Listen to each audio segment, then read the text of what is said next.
What's up, kids? Welcome to Grade 1 Reading and Literacy, Week 5, Day 2, Quarter 2.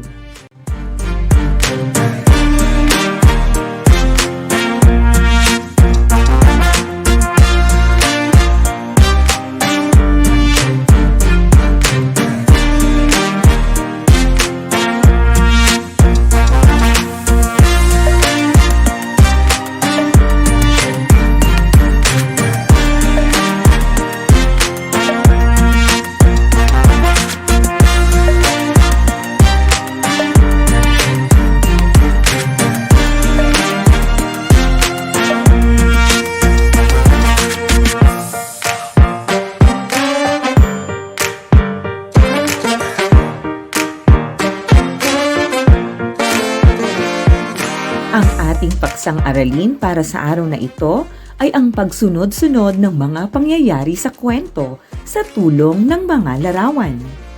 Ang araling ito ay ginawa para sa batang katulad mo na nasa unang baitang upang maisagawa ang pagsunod-sunod ng mga pangyayari sa kwento sa tulong ng mga larawan. Ang kwento ay binubuo ng iba't ibang pangyayari. Mahalaga na mailahad sa tamang pagkakasunod-sunod ang mga pangyayaring naganap. Gusto niyo bang makinig sa kwento? Opo! Pakinggang mabuti ang kwento upang mapagsunod-sunod ng wasto ang mga pangyayari. Tara, simulan na natin!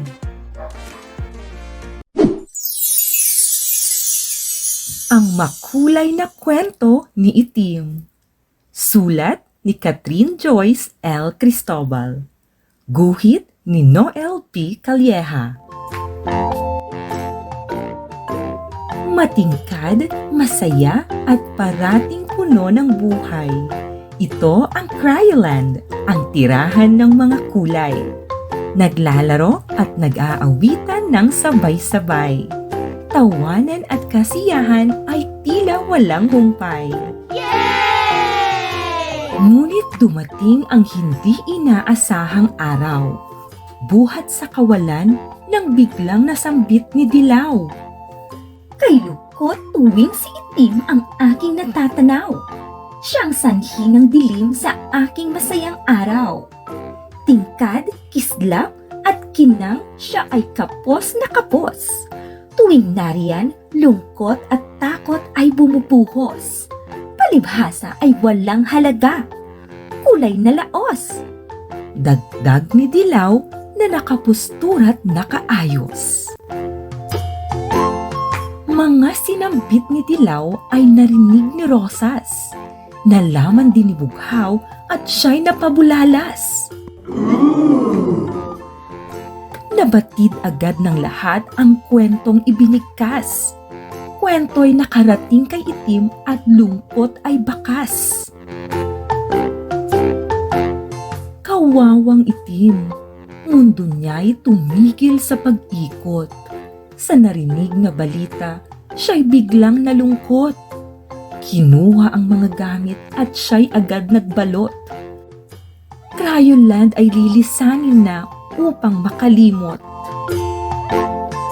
Buhat ang kanyang mga gamit, siya'y nagmuni-muni.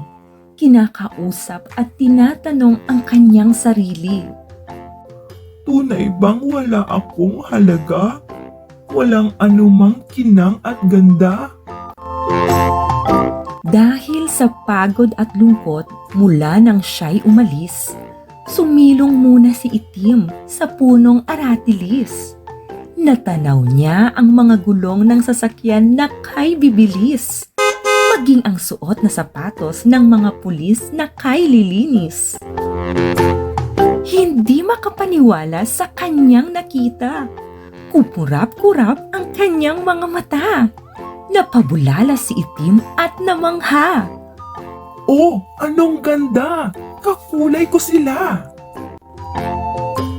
Si Itim ay nagalak at napangiti. Ngunit kagalakan ay unti-unting napawi. Dumilim ang paligid, inabutan na siya ng gabi. Kaya't muling nag-isip at naupo ng sandali.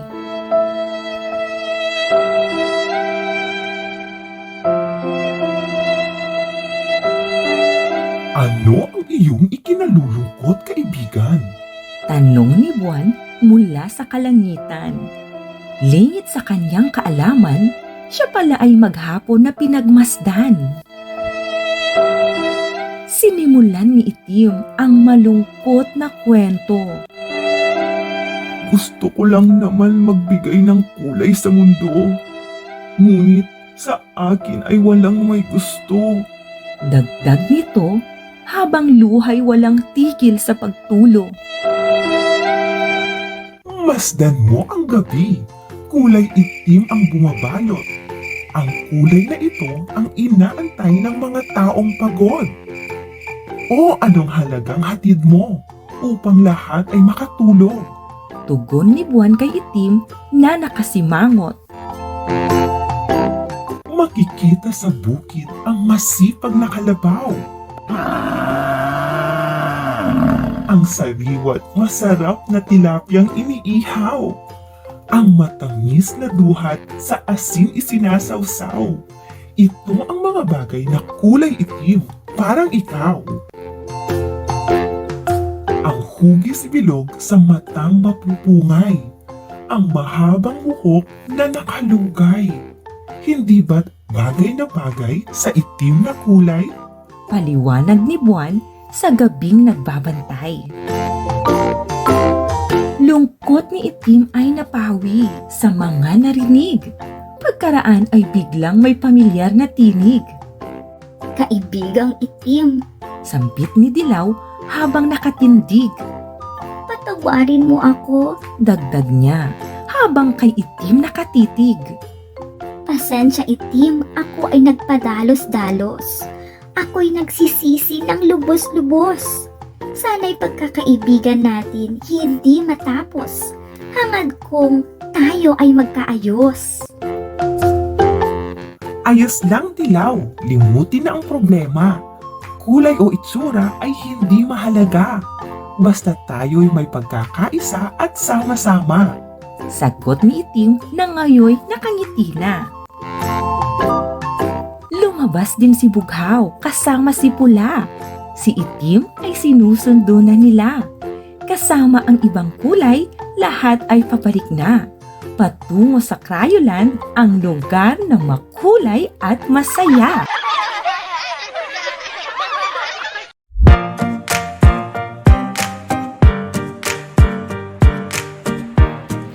Ngayon ay sagutin natin ang mga sumusunod na tanong.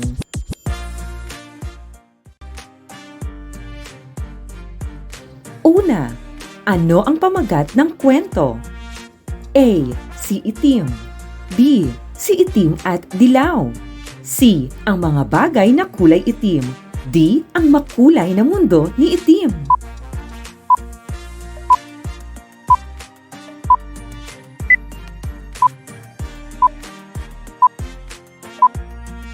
Pangalawa, saan nakatira si Itim? A. Sa bukid. B. Sa kalangitan. C. Sa Crayoland. D. Sa puno ng aratilis.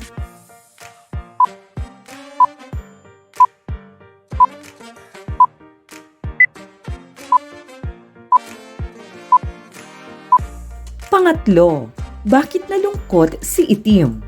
A. Kinukutya siya ni Dilaw. B. Pinapaalis siya sa Crayoland. C. Wala siyang kinang at ganda.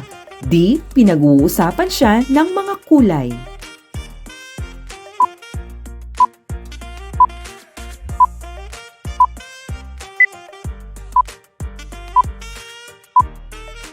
Pang-apat, ano-ano ang mga bagay na nakita ni Itim na kaparehas niya? A. Buwan at bituin. B. Sapatos, gulong at kalabaw. C. Mga krayo lang nag-aawitan. D. Mga batang babae at lalaki.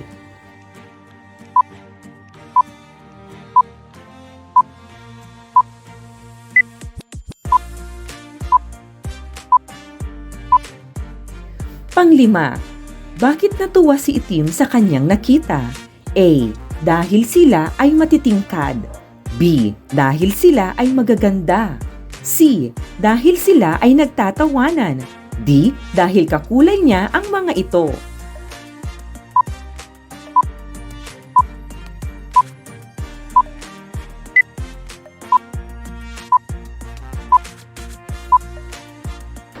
Pang-anim, ano ang katangian ni itim? A. Mapagpatawad. B. Maalalahanin. C. Mapangutya. D. Mapaglaro.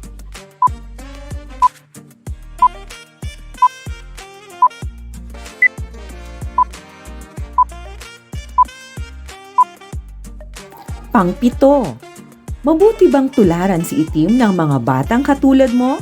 A. Paminsan-minsan. B. Hindi po. C. Opo. D. Lahat ng nabanggit.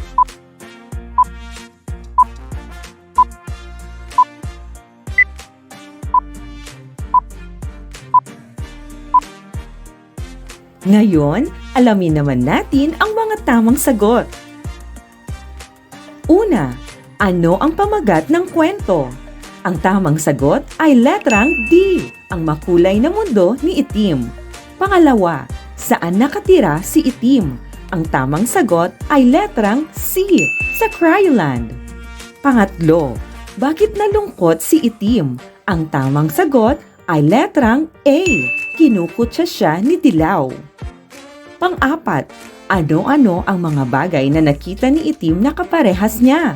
Ang tamang sagot ay letrang B, sapatos, gulong at kalabaw. Panglima, bakit natuwa si itim sa kanyang nakita? Ang tamang sagot ay letrang D, dahil kakulay niya ang mga ito. Pang-anim, ano ang katangian ni itim? Ang tamang sagot ay letrang A, mapagpatawad.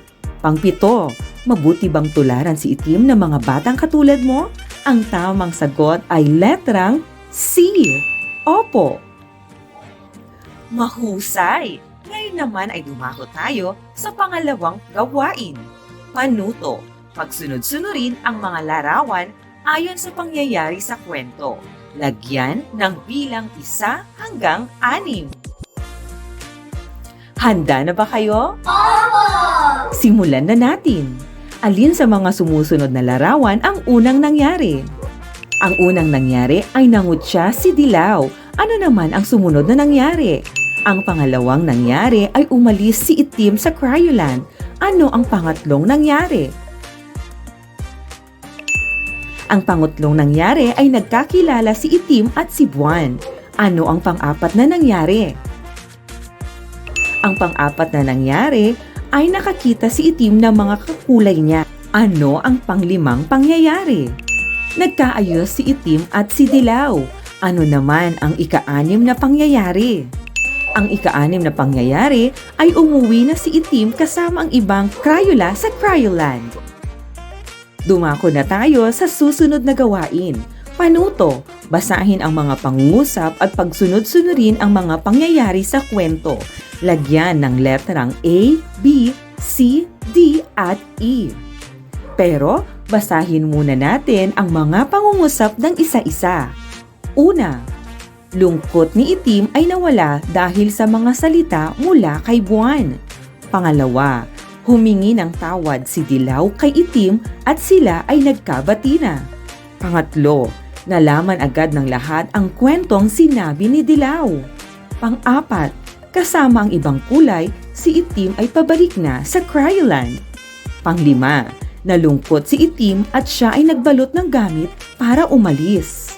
Alin sa mga sumusunod na pangungusap ang unang nangyari? Tama! Nalaman agad ng lahat ang kwentong sinabi ni Dilaw. Ano ang pangalawang nangyari? Nalungkot si itim at siya ay nagbalot ng gamit para umalis. Pangatlo, lungkot ni itim ay nawala dahil sa mga salita mula kay Buwan. Pang-apat, humingi ng tawad si Dilaw kay itim at sila ay nagkabati na. Panglima, kasama ang ibang kulay, si itim ay pabalik na sa Cryoland. Laging isaisip, sa pagsasalaysay ng kwento, dapat mong tandaan ang mga sumusunod. Una, banggitin ang pamagat. Sino ang may akda at sino ang gumuhit. Pangalawa, sabihin ang mga tauhan at ilarawan sila isa-isa. Pangatlo, banggitin kung saan naganap ang kwento. Pang-apat, sabihin ang problema sa kwento. Panglima, tukuyin ang wastong pagkasunod-sunod ng mga pangyayari.